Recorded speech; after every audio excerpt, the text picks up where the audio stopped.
All right, I'm going to show you how I install and remove the forward assist using a finned reaction rod.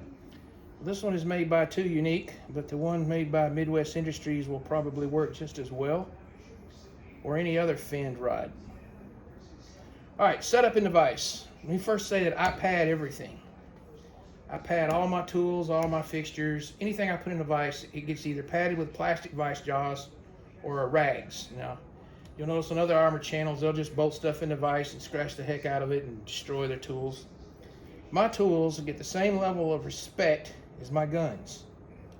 All right, so these padded jaws are made by Bessey, B-E-S-S-E-Y. Amazon is your friend.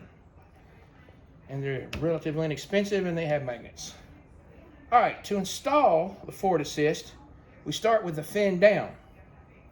And then we're going to offset the front vice jaw pad by about 3/4 of an inch. That's the important part of the setup. And then you want this edge of the pad against the edge of where the flat ends. Like that, right there. This is how you do it. All right.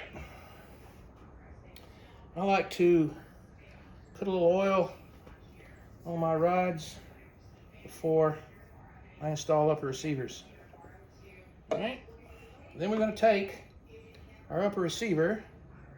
We're going to install the forward assist, and we're going to slave it with a punch.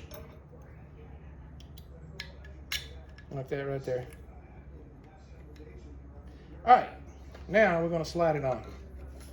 And you'll see this will collapse against the offset pad. Perfect. Now, there's a lot of debate about this. You can do it however you want. You can drive your pin in from the bottom or from the top. You can use punches, you can use hammers, you can use nippets, you can do whatever you want. I'm just showing you how I do it to avoid scratches. This is how I do it now. Then I take my roll pin. This is an XTS holder. It was for the bolt catch kit. I don't like the bolt catch punch, but I do like the roll pin holder. It is a super tight fit on the roll pin, like a Geisley gas block roll pin holder. And the bore is shallow, so that you can get a good bit of the pin driven in before switching over to the punch. All right, so then we just simply drive in the pin. Almost to the roll pin holder punch bottoms, but not quite. Then I use the short punch made by Brownells and finish it off. Notice we drove this in from the bottom. A friend of mine on ARCOM by the name of 556 Cliff suggests this is how it should be done, because the hole on the bottom is cone-shaped or bowl-shaped. He's right. He also suggests Colt installs it from the bottom at the factory. So I looked at a few of my Colt guns, and sure enough, they all look like they've been installed from the bottom. So this is the best setup I've come up with to install the roll pin from the bottom. And then you just simply pull it off. There it is. It's perfect. No scratches. Installed perfect. Couldn't be better. All right, so removal, we're going to reverse this process. We're going to push this one in flush, push this one out about an inch.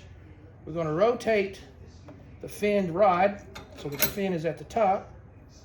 And now we're going to install the upper receiver. And you'll notice that the forward assist collapses against the extended vice jaw pad.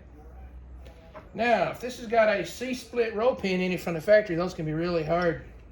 I would suggest putting a drop of coil on there, letting it sit for a little bit before you get started, and also use one of these short starter punches.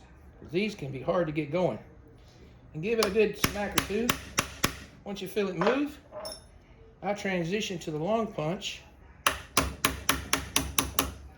Knock it on through. The punch now acts like a slave. You can pull it off without the forward assist flying out.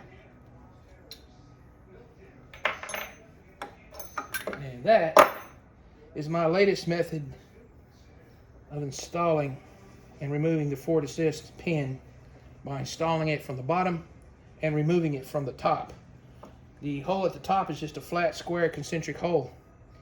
And the one on the bottom, as we stated, is cone-shaped.